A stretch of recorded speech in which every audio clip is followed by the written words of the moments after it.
2019. Coming off the heels of the tightly wound two-part narrative of Stranger Things Season 1 and 2, the first season of which was an indie-style show that broke to monumental praise, rewards, and accolades, and the second that, whilst not without a few bumps in the story,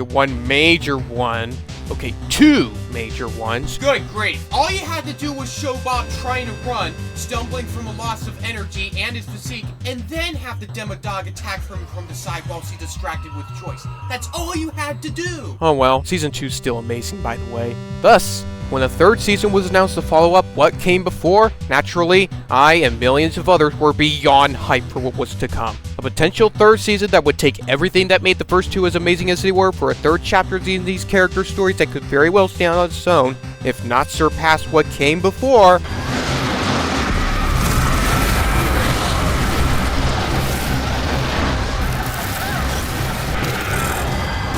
Spoiler, no, it didn't do that. My highest hopes and aspirations for Season 3 crashed to lows below the bedrock, the impact of which I only truly felt when rewatching all the first three seasons in preparation for the fourth, and thankfully much better within the first 8 minutes alone, season. The plot is fueled by nonsensical scenarios of the highest caliber. The majority of the characters we've grown to care about are all shelved of what they once were. That's putting it very mildly for a select few. From CGI over-reliance to significantly blander, more over-saturated cinematography, and there is damn near irreparable damage done to the messaging and arcs that served as foundations for which the first two seasons built themselves off of. Why now, you may ask? Why choose now to rag on Season 3, considering Season 4 has been out for 3 years and we're about to reach the finale of the show with Season 5 that we have to trust our favorite 4 misfits and one strange, not so little anymore girl one last time. But the time has finally come, not just because the season needs to be called out more given the disturbing number of people online glazing this season as the best, or at least were until Season 4 an actually great season came out, but also because of my deepest dread for the same writing mistakes of 3 Season 5 could relapse back into. Please let Season 5 be good. So now, allow me to finally vent about, after 6 years of build-up, with timestamps in the description for your viewing convenience, why Season 3 is the worst Stranger Things. Stranger Things, prior to Season 3, was a show that felt smaller, more indie, more original in scope, whilst yet never losing the impact of important sequences, whether they be dialogue scenes that never deprive you of intrigue, mysteries founded by logic that keep you guessing till the very end, horrifying scenes and scenarios that hit the tone and mood perfectly for the viewer, all in an immaculate setting of the tense, colder era of the 1980s, at the near end of the Cold War, serving as an instinctive critique of the system of capitalism that prided itself upon defeating the demagogue Soviets, ignorant to the fact that they were becoming the very thing they perceived, fear, and swore to destroy in doing so. It was a show that delved into subtle, yet substantial themes of queerness and living in the world too paranoid to accept them as of yet, themes of grief and suffering hidden behind cool, confident personas, and how to confront it head-on once and for all. A show that demonstrated messaging behind friendship, and bravery, and perseverance, and redemption, an arc of learning not only to finally open up and emotionally connect with people, but also letting those you foster do the same, as well as being confronted with the choice between vengeance and heroism, even if that plotline should not have been a backdoor pilot. It was a show committed to a distinct style and production value, from a model of 80% practical, 20% CGI, mostly, to a cinematography and directorial style ranging from nostalgic eye-candy to eerie beautifulness to vast, vibrant spectacle to amazing acting from everyone in the story, all topped off by needle drops that never feel out of place or jarring in the slightest, that, I dare say, even get referenced upon at the end of Season 1, and a phenomenal score composed by Kyle Dixon and Michael Stein that fits every scene and makes his presence in like a glove. And it was a show that, in its two-parter, in spite of a few bumps in the road with the latter half, a phenomenal narrative and story that, had it ended there, it would have been a mostly perfect show. And then came 8 episodes of torture from the dreaded Season 3, its biggest sin being that it threw everything meaningful about the show right out the window. Now let's break all this 8-ton garbage down, one chapter at a time.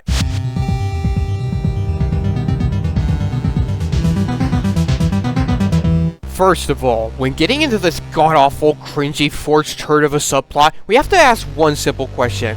Why is this even here at all? Because it's completely dropped midway through episode 4, with the exception of a few really aggravating subsequent scenes. Meaning if you were to cut it out entirely and write a plot driving the Sixes to go investigate Billy's activities following his possession that actually respects the character and doesn't assassinate them to separate them, or better yet, not separate them at all, nothing would change. It was a complete waste, like this season was written by people completely due to deceit that forgot all about what the previous 2 seasons, especially season 2, set up. How it starts is incredibly stupid, with Hopper actually wanting to forcibly break them up. No, I did not misspeak. I did not stutter. Hopper, the same level-headed, empathetic, devoted to keeping the town safe police chief, who already underwent a character arc of not only confronting the deeper feelings of loss and grief head-on and opening up to people again, but also finally allowing her daughter to do the same after realizing how badly he screwed up by lying to her about her mother or when she could come out in the open again, all of a sudden wants her to break off with the person that helped her the most before he could within the real world, a person he not only knows is trustworthy and won't abandon her,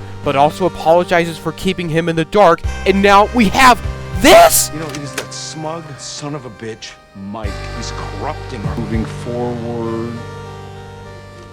No looking, you know this. Come on. This isn't gonna work. Maybe you just kill Mike. I'm the chief of police, I could cover it up. What? Who wrote that? Who concocted this vermin diarrhea and called it a subplot? You mean to tell me that all that character building on the part of Hopper across the last 2 seasons was completely undone within his first few scenes alone? There's something very wrong with this thing between you and Elle. Are you lying piece of shit? It's crazy. Crazy. You wanna see real crazy? This is crazy. God, if you understand. This is crazy. You've got Mike fucking paralyzed here. First lied to him about his grandma being terminally ill, now threatening him to the point I've actually almost forgotten about his own character assassination. Oh my fucking god. Such a crazy season. We'll get into how badly Hopper was brutalized in season 3 later, but the character assassination doesn't stop there. It also tarnishes the very couple in question, starting with Mike. Remember how in season 1 he was essentially the leader of the gang, committed not only to finding Will, no matter the risk, whether they be getting caught by their parents, risking even worse by keeping Eleven with the team, having to go at it with one of his best friends, and always had Elle's best interests at heart the whole way through, and went out of his way to search for her when he messed things up with her? Or in season 2, where he did the same with Will, allowing him to open up to Mike in a way he couldn't to the others, never leaving his friend behind in spite of how he's been dealing with losing Elle and shutting himself off to the others, the latter of which he also grows past in the finale by leading the team to the tunnels to set a distraction for the demo dog so Eleven can close the gate, even going as far as to hint at a potential setup for Mike and Max to grow past the conflict between each other? Well, not anymore, as this character has also been eviscerated, as he literally decides to cut himself off from the rest of his friends, including the one who suffered through more than the rest by far, just so he can be Elle's boyfriend as much as possible. Note how I use the term boyfriend loosely, because in actuality, he's become a useless misogynist who wants nothing other than to be with her at all times, and he makes the most brain-dead decision throughout. Literally, if you just told Eleven the truth, and you had no reason to lie to her about Hopper. Remember, this isn't like Will in season 2 lying to Joyce about the drawing, as it's established that he's growing increasingly desperate to live a normal life again. This entire conflict could have been avoided and the story would entirely cease to function. Buzz off, you stupid season. And that misogynist archetype doesn't start with Mike. Oh no, it also transcends to Lucas, which gives us this. I don't understand what I did to deserve this. Stop asking rational questions. Because women act on emotion and not logic. Precisely. Women act on emotion and not logic. It's a totally different species. Totally different species. What else is there to talk about? I literally cannot believe that, genuinely cannot comprehend how this made it past the writing room. Because remember that emotional and well-written scene in season 2 between Lucas and Max? How beneath the nicknames 5 personas clashing throughout the season, there was a layer of genuine caring for each other? Well, kiss that setup goodbye. As he also goes on about massaging for Mike's blunder as opposed to telling him to just tell the freaking truth. Didn't we already have the Friends Don't Lie arc already done long ago? And on the girl side of it, well, that deserves a chapter of its own, because I have a few choice words for the wasted potential of their plotline.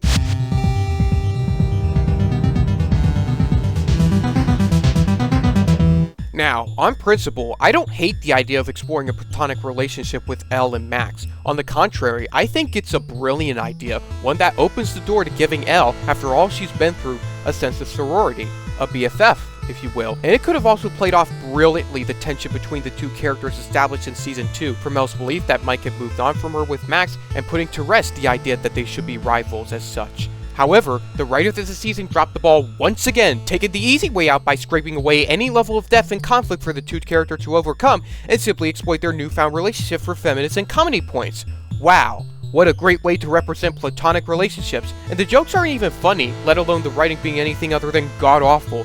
It basically boils down to Max throwing constant jabs left and right at the guys at 11 following her along, to the point where I seriously call into question the point of that scene and arc in Season 2 with Lucas I just went over. Like, yeah, I know both Mike and Lucas suffer from a serious case of character assassination, but you are the ones who agreed to be their partners in the first place, so why aren't you even calling those into question? What's wrong with you? What am I even watching here? And even when their scenes aren't ragging on the guys, the show proceeds to barrel through their relationship with quick montage after quick montage that hinges itself way too heavily on 1980s stereotypes and horribly aged jokes, and overall adds nothing to the story apart from a contrived as hell setup during the final battle with Elle's choice of clothing, on top of the fact that I don't even fully buy that Max would want to follow girly trends of dressing up in piece after piece of trending clothing, and for the stupid Cheery to top the ship's sundae is none other than that spying scene. What would happen? What?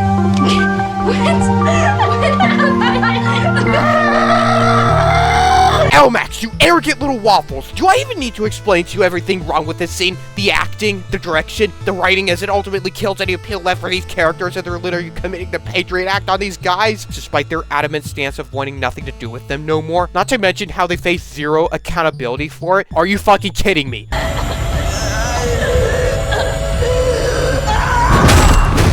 the hell, you piece of shit!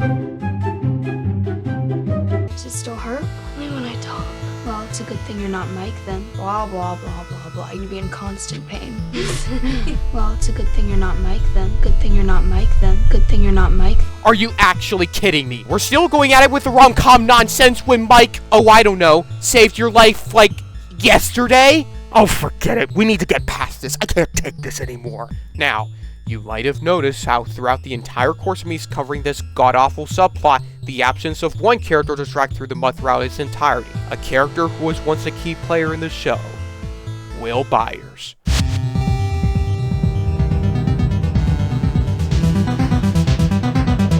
Another plotline wasted that infuriates me just as much, if not more so, than the one I just described to you. Yes, I know, the actor sold himself to dumping fuel on the fire that is that international crisis, but can we step back and look at how wasted his talent was in this season? Putting aside the obvious character assassinations of Mike and Lucas suddenly neglecting him even after all they've done to bring him back to the world and his normal self, his plotline actually has real emotional weight to it that captivated me. The scene of his realization that he can never actually go back to the innocent past he once had, and thus destroying Castle Byers as a result, being a real highlight of not only that episode, but the entire season. And just when you think the show's finally going to give us a deep, mature exploration of what it means to grow up and lose your childhood, coming face to face with the demons of the real world, He's back. just like that, the conflict is resolved. No accountability towards Mike or Lucas is held for their treatment of Will, no follow-up to their previous arguments, nothing except Will becoming a background character for the rest of the season. Round of applause for these writers. You don't deserve it.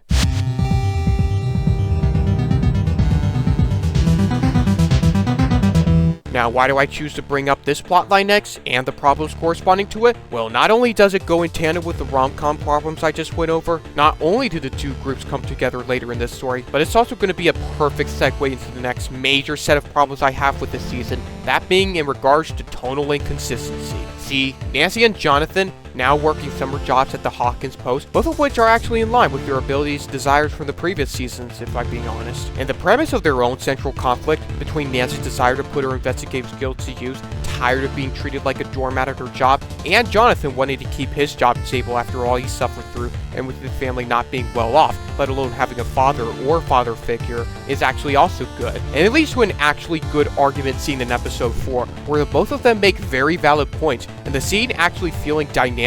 Now, you think that a conflict like that would come to a satisfying resolution, with both sides admitting to where each got things wrong, kinda like what they did with their relationship in Season 1, except it's Season 3, the season where nothing except the last half hour of Episode 8 feels like a satisfying conclusion. Because literally, all it takes is a pep talk from Nancy's mother, also an admittedly good scene on its own, and I was just completely, utterly, mortifyingly wrong. Jonathan completely capitulates to Nancy. Nancy instantly forgives him, yet never addresses the problem of him losing his job and the potential financial repercussions. And it's all over? Why? What was the point of all that setup in your own season if it was all gonna end just like that? Like those scenes were never supposed to be taken seriously. What is it with this season setting up actually interesting plot lines, then giving them laughably lackluster payoffs? What, were the writers from the first 2 seasons replaced by goblins with intelligence scores of 0? Y'all realize that this is a joke, right? Speaking of this season being a joke, this perfectly segues into my next major point of contention with this stupid season: the lack of tonal consistency.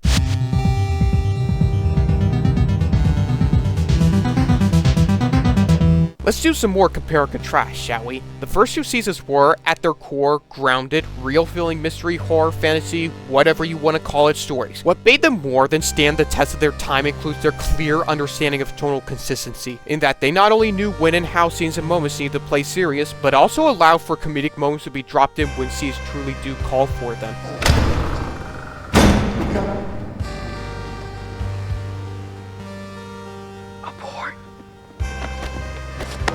Will?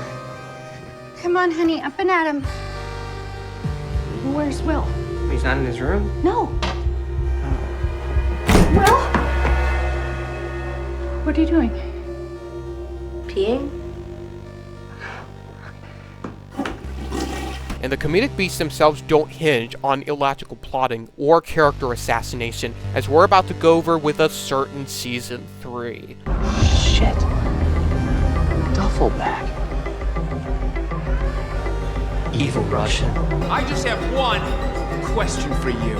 Who is ready to sweat? That's right. Okay, let's start it nice and easy now. Yeah, ladies. Let's warm it up. Everywhere down the loins, right? Come on, ladies. Show me what you got. This is a problem so blatantly obvious, even fans of Season 3 will often be willing to acknowledge it, as this is a season in which the show turned into an MCU-style comedy in all the wrong ways imaginable. Because when you go from this... What the hell are you talking about? I don't work with O'Bannon. Did I say O'Bannon? I meant... Okay. to this... Oh, shit! Wait! I'm not gonna hurt him! Come on! I'm just giving him an opportunity to get his own. Sherry! Slurpee! What is it with the season and the fucking pole vault it does between the line of actual funny and forced funny? Do you even need me to say anything here? I've already had quite the tizzy about the comedy within the rom-com subplot and how god-awful it is, but that's nothing compared to what I've yet to go over with the rest of Nancy and Johnny's plotline. Because even if the aforementioned problems I just went over with how anticlimactically their conflict is resolved were present, it'd still be a slog to get through because of just how much 80s stereotypes and MCU knockoff humor it hinges itself upon. Let me go! Let me go! I have to go back! I have to go back! I have to go back!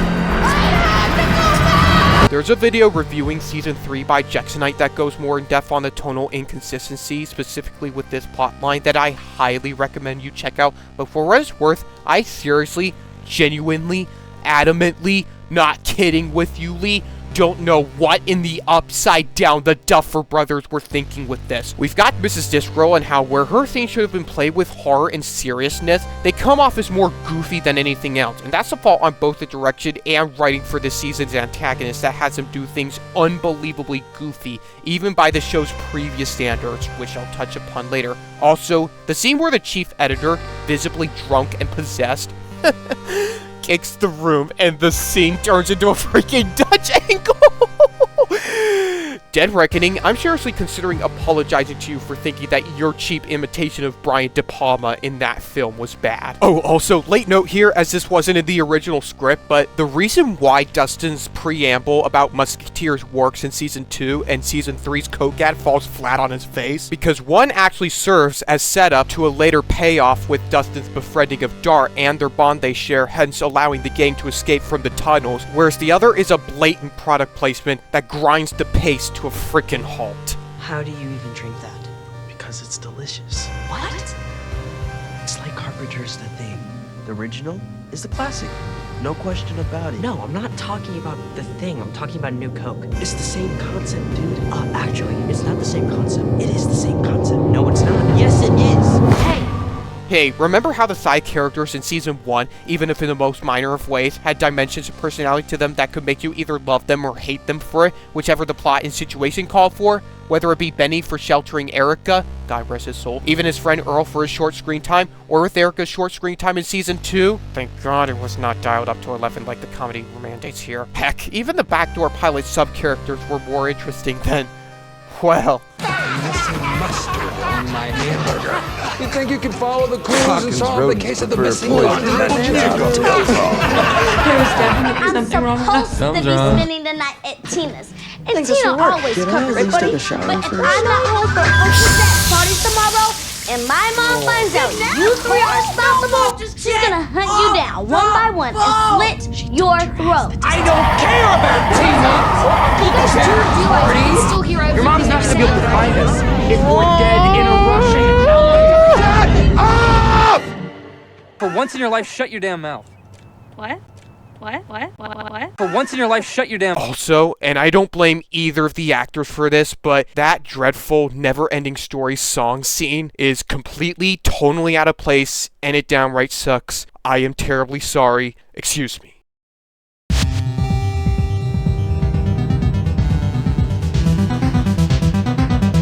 If you want to talk caricatures that vaguely resemble characters, there's no better place to go than the two main antagonists of the season. A fucking blockbuster action comedy MCU spice style meat monster that resembles the Mind Flayer and freaking Russians. Actually, I don't think I'll be able to get through the latter without doubling over laughing, so please remember it for later. Somehow, the Mind Flayer returned. Okay, technically not somehow, just wanted to rag on the fall of Skywalker at some point today, cause fuck that movie. And you'd have thought, even within the first couple of episodes in this season, they would at least still respect it for the humongous sentient shadow monster with intelligence of its own accord that it was with the initial concept introduced to us in the season. Body snatching. An actual strong premise that, had the Duffer Brothers fall through with it, would have raised the stakes and scale of Season 2 without deviating too far from the core themes and tone of the show. But no, not only does its brief presence of the story drag an anchor in the form of a freaking possessed rat army, but it's dropped entirely in the second half of the story in favor of a meat and humans remain monsters that... like, look at this! Look at this! We're well past cinematic, bigger budget Stranger Things now. We're into, like, comic book antagonist territory here. What is happening in the script? Who wrote this fecal matter? What were the Duffers thinking with its absolute betrayal of the Mind Flayer? It also might be a good time to point out sequences as a season that blatantly copy and paste music from the previous ones, way more than Season 2 reprise tracks at all, and not once is any of it earned. I mean, just listen to this. I'm telling you this is a mistake. It's gone. Isn't that what you wanted?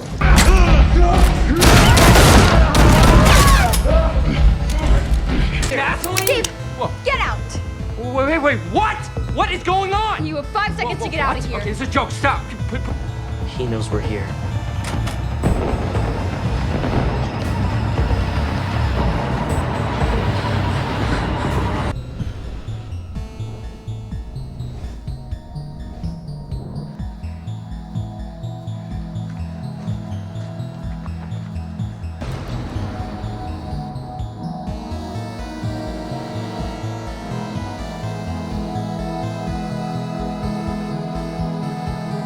Oh, but wait, it gets worse, and we have to address another major elephant in the room, the main evil person behind this entire plot line, Billy, which might actually deserve a chapter of its own, not just because it's its own can of worms, but also because it's among one of the few significant problems that transcends from this season to the one that redeemed the show.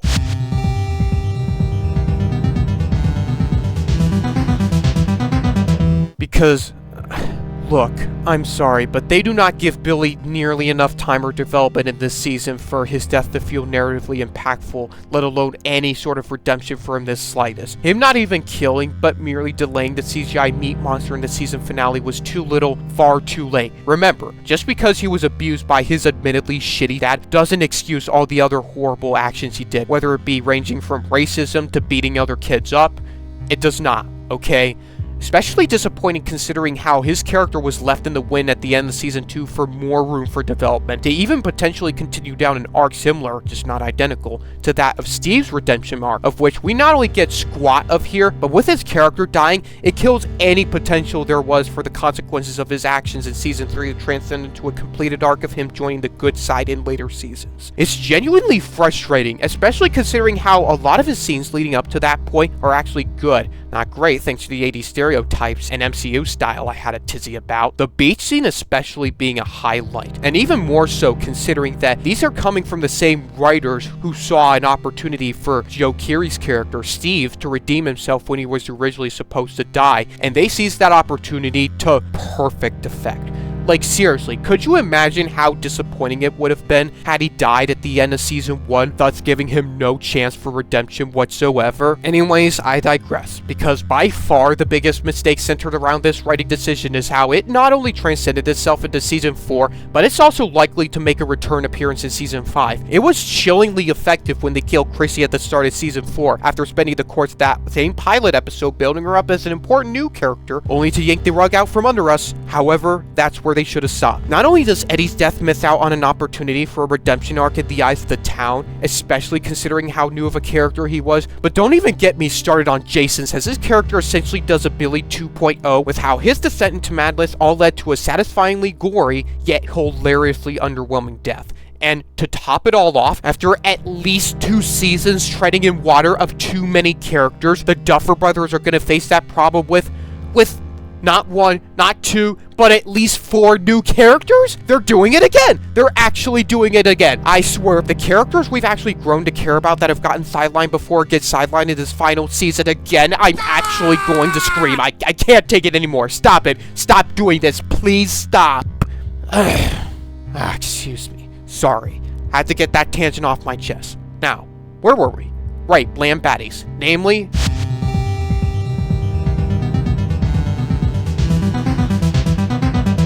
Now, what I'm gonna say here is so ridiculous, so stupid, so mind-bogglingly beyond Austin Powers lunacy that... I'm just gonna say it. See, since it's 1985, at the height of the Cold War, in a country run by an administration so staunchly anti-Soviet they've sacrificed their morals for committing to it, as the show's never failed to emphasize in its first 2 seasons, you would sooner or later expect them to play a bigger role in the overarching story. But remember the Starport Mall, also introduced to us in that same season, giving 1985 was indeed the year of the American Mall? Well, see...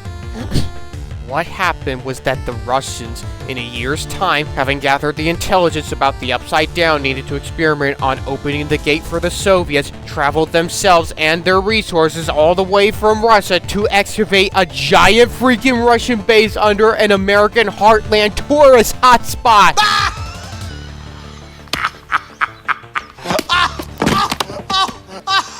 What? What are you talking about? What do you mean they were able to evade U.S. detention for a freaking year? Was there seriously not one whistleblower at the mall or otherwise who could have seen this and reported it to the U.S. authorities or the government, or at least leave them an encoded clue, especially considering the resources and intelligence that was available to said U.S. government right from Season 1? Was there not one discrepancy or mistake made with the excavation and construction of the mall on any record or paper trail of sorts, aside from Dustin picking the most plot-convenient time to pick up the Russian transmission that Hopper or anyone else could have found? Was there not one person on the writing team who saw a problem with its script? Also, seriously?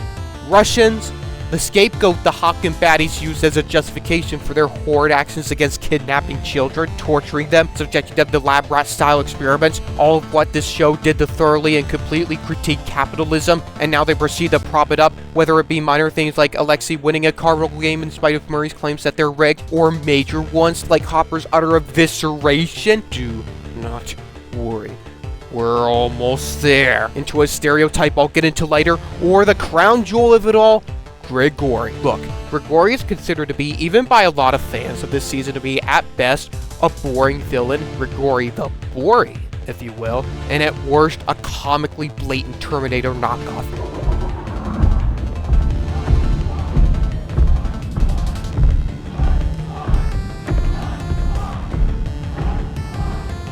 I don't have much to add to that, except I want to draw attention to his terrible Russian accent. It would make sense for Murray's attempt at a Russian accent to sound bad, because one, he ain't Russian, and two, well, he's Murray. But the Bory himself doesn't have that excuse. Not to mention how it completely annihilates the structuring behind the 2 seasons, namely the mystery aspect. Remember the scattered pieces with Will's disappearance, Barb's disappearance, the Hawkins laboratory, and the weirdo on Maple Street, all of which were left for each of the groups to pick up and leave a genuine impact for when the big reveal finally happens, and ultimately make their team up in episode 7 of season 1 all the more satisfying, or of those with the plot lines of the tunnels infecting pumpkin farms at Hawkins, Dustin's Pollywog, D'Artagnan, Will's ever-struggling duality, Eleven finally overcoming her newfound desire for vengeance against the past, all converging into one formidable team by the end, ready to triumph over the intelligence of the Mind Flayer's hive-minded army? Well, not anymore. Not only is it all structured so pretty much 90% of the answers for this season are given to us, not only is there barely any concept of the group converging all together until episode 8, and even then it's very short-lived and unearned, but they also further beat around the bush, that is,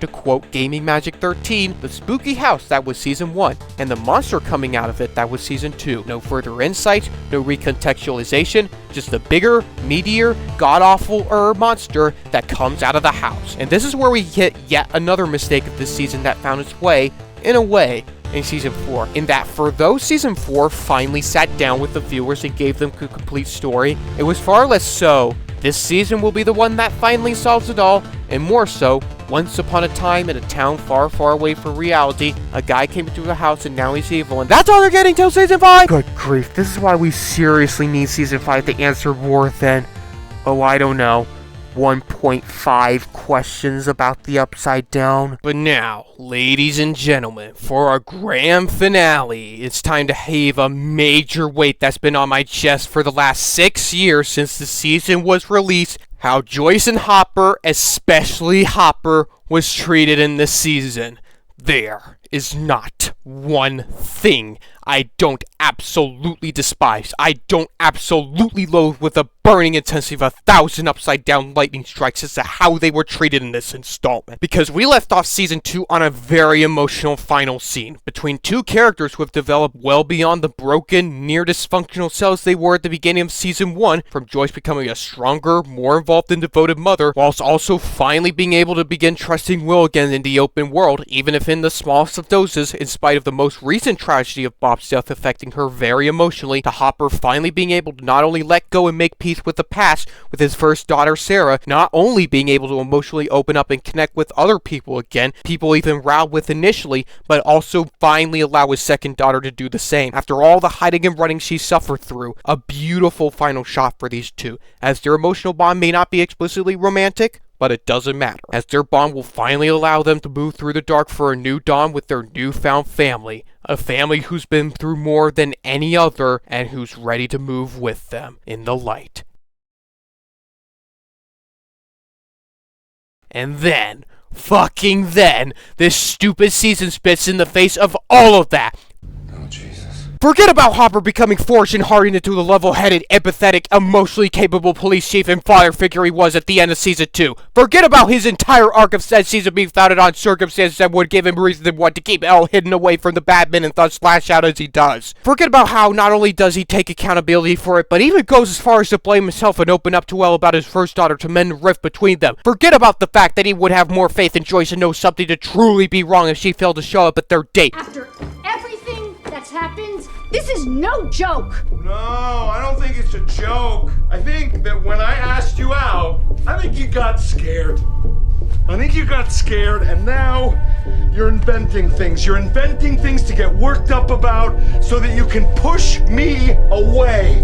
Because God forbid any of us move on. Forget about the fact that he would never, not ever, go to such desperate and disgusting measures like Oh, I don't know. Lying to Mike and implying his grandma was terminally ill, as well as the subsequent car scene I absolutely loathe. Forget about the fact that he would never be this emotionally constipated about delivering a speech as simple as death. Though I also blame him partially on the kids for also no longer showing respect for him or even concern for his current state. Forget about the fact that he would have, at this point, at least attempted to seek a doctor if his PTSD of the Hawkins lab attack was so strong he nearly shot a regular dog, believing it to be a demodog. Forget about how the show would have never used a physical appearance as a ha-ha funny and dress him up in a goofy shirt, oversized mustache, and have him become even more obese now. Never mind that he would have never lashed out at the most minor of things left and right, such as Joyce for trying to start a car up, causing it to fucking explode.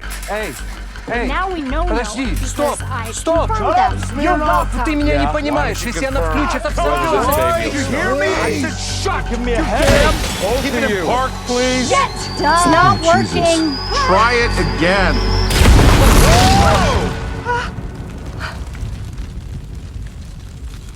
Стоп. Never mind that he would have never gone the masculine action hero stereotype of choosing violence at every situation he was thrust into first unless he absolutely had to, given his Vietnam War service should have left his mentality scarred with a newfound desire to protect life whenever possible. Never mind he would have never taken gambles as stupid as giving Alexei the option to leave and petulantly stop Joyce and Murray from trying to ensure that doesn't happen. And worst of all, never mind he's been regressed further down than he was at the beginning of season 1. When you had him more level-headed there in spite of his uninterested attitude at the beginning of the show than you do at the drunken rageaholic he's become in season freaking 3. You bungled yourself so hard you fell through the tightrope to the upside down and downside up and back. You know, now that I think about it, on one hand, maybe Joyce actually had good reason to not have respect for Hopper, given his complete character assassination. But on the other, well, her role in the story sucks too. Not as bad as Hopper's, as Winona Ryder's performance is at least somewhat in character as to how she was previously established in the first 2 seasons. Looking at you, David Harbour. Why did you play Hopper like a buffoon in season 3? But I digress. It's primarily the writing that seriously lets her down. The entire catalyst centered around Joyce's worries in this season. Let me repeat, the entire catalyst is magnets.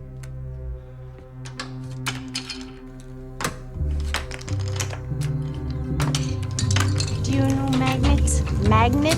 Магнит. Yes, magnet. Put that thing away. Stop behaving like a jackass and ask him what he's doing that's making my magnets fall off my damn fridge! You need to stop this! Yes, it would be in character for Joyce to become suspicious of these stranger things after what she suffered through the first 2 seasons. Except unlike the first 2 seasons, as opposed to constructing a paper trail with strange thing after strange thing to arouse her paranoia and suspicion as the mystery unravels, as does the strangeness, hence the show's title, Stranger Things. It literally goes as far as magnets falling off, a trip to Mr. Clark's house, please bring him back in season 5, and another contrived argument with Hopper to kickstart a search of the lab and thus kick off them running around looking for Grigori the Bory like headless chickens. Not to mention how much the situation is played for laughs. As opposed to portraying Joyce's strange doings with a level of nuance and maturity, no matter how absurd, whether it be her hanging up lights and talking to them, or drawing auras around a pattern of video camera coverage and subsequently typing up root drawings all over the house, What he's doing that's making my magnets fall off my damn fridge!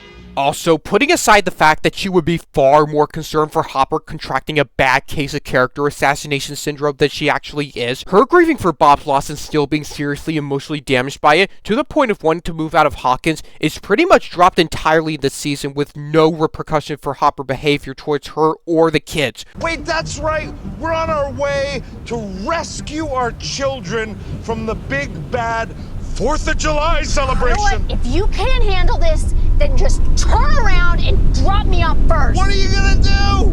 You gonna walk back to Hawkins? I will do anything if it gets me away from you. All they just do is kind of say, "Oh, I'll go on that date now. Okay, you're forgiven." And I was like, really? Remember how season 2 went out of his way for Hopper to admit how badly he screwed things up for 11, about him lying about her mother when she could leave, his overprotectiveness towards her, all of which would get squat of with his subplot? Seal yourself in the upside down with that garbage, you stupid season. And I can guarantee you the reason we got this absolute garbage characterization here with these two is so that the Duffer Brothers can continue to be the reactionary writers they 100% are, and shoehorn the ship into the story without a care in the world as to how it affects the plot or character arcs previously established. See, this this will be the third and final problem that transcended on from this season to the next, that being the Duffer's staunch desire to put fan demands above cohesive storytelling. Now, before anyone calls me a hypocrite, given how a lot of Season 3's criticism led to Season 4 still being as great as it was, yes, I do believe that in more extreme cases like those, fan demands are indeed necessary. However, fat needs to be trimmed within said demands, and the pudding cannot be over-egged, such as with the idea of further exploring the romantic potential behind Joyce and Hopper's relationship. But in order to do so, you cannot brush off emotionally powerful scenes aside like they don't exist to do so, such as Bob's death or that final shot of them together in Season 2. To the show's credit, in Season 4, they were able to do a thorough and complete recontextualization of what Hopper's character was in Season 3, the Force's character at the end of Season 4 just becoming something far greater. However, they cannot do the same for a lot of the overbloated cast of characters, as I've previously mentioned, such as introducing new ones like Alexei in Season 3, Eddie and Jason in Season 4, only to kill them off and save their stakes without doing it to the original cast, and subsequently upsetting the Stranger Things fanbase beyond watching the next season. They faked out Hopper's death in Season 3, and now they proceeded to do it with Max in Season 4. Like, enough at this point. Either commit to killing your original characters or don't. Stop it with the fake outs. And no fucking more character assassinations! Well, that was therapeutic. So, now that I've covered all the ground for tearing this season to shreds I wanted to in this video, you might be left wondering if there's even a second of good to any of this entire ordeal. Besides, you know, Will destroying Castle Byers, Robin coming out as gay to Steve, another plot point they seriously missed out on expanding upon. To which I would respond, actually, there's 30 minutes of not good, but great at the end of episode 8. Bullshit attempt at a cover-up aside for them saying that all the victims of the CGI meat flayer died in the Starcourt Mall fire aside, the last 30 minutes are actually a great setup for Season 4 that definitely helped it become the reconstructed season for the show that it became. From Steve and Robin getting new jobs at the video store, to Joyce taking on Eleven as her adoptive daughter, to the Byers family taking the opportunity to start anew, far from the town of Hawkins for one last chance to live a normal life as a family before they inevitably break apart, with an underlying sense of hope even in the midst of a depressing ordeal, which I actually mean as a compliment, and all the characters actually acting in line with how they've been since the first 2 seasons as opposed to the entire rest of this nightmare fever dream, with Mike and Eleven exchanging their goodbye for now, as does Nancy with Jonathan, Will with his friends, Erica picking up on the stuff she deemed nerdy from Will, Mike and his mother getting an emotional moment with each other similar to that of Season 1 Episode 3, and Joyce ending out the season as she closes the door one final time to the Byers house as the song that played out at the end of Episode 3 plays at the end of Season 3 again, a song symbolizing the need to move forward even with what's left in life after a tragic passing. Will then and Hopper now, and the brutal cut to black. Of course, we get a mid-credit scene making it fairly obvious that Hopper's death ain't gonna be permanent next season, but both that season being fully committed to repairing the damage left by Season 3 on Hopper's character, and how the Demogorgon is far more intimidating in this one scene than any of the horror scene in Season 3 makes up for most of it. I say most because of how fake deaths have been well overplayed to the point of diminishing return to the show, but still, great ending in an otherwise terrible season, and I await with bated breath and prayers to the highest heavens that Season 5 does not fall under the same pitfalls that Season 3 did when it premieres later this year. Please don't let there be more than 4 new characters for your final season. Please, please. Thanks for watching, everybody. Hope that you found this analysis of Stranger Things Season 3 insightful to a good degree. If you're in the mood for more analytical shredding on absolute garbage pieces of media, then my review for a Minecraft movie and its subsequent analysis videos may be right up your alley. If you want analytical videos that actually praise projects instead of tearing them down, then my block by block and ancient debris analysis videos may be your friends. Speaking of which, I hope to have out, whether it be before or after the release of this video, my hopes and predictions video for Block by Block The Amulet, in time for either the 1-year anniversary of the trailer for that project or the teaser for Thou That Shall Not Be Named, where it will not be scripted beyond prompt for each section that I want to label my predictions and hope for the show. Would be an ample opportunity to release another piece of news, block by block team, but no promises, as this summer was unfortunately more draining than I hoped it would be, and I'm going to most likely have even less time as the fall season kicks into gear, so all I can say is that the videos will be ready when they're ready. Thanks for watching, everybody. Like if you like what you saw, and be sure to comment with your own thoughts and opinions, and subscribe if you don't want to miss out on those. So long for now.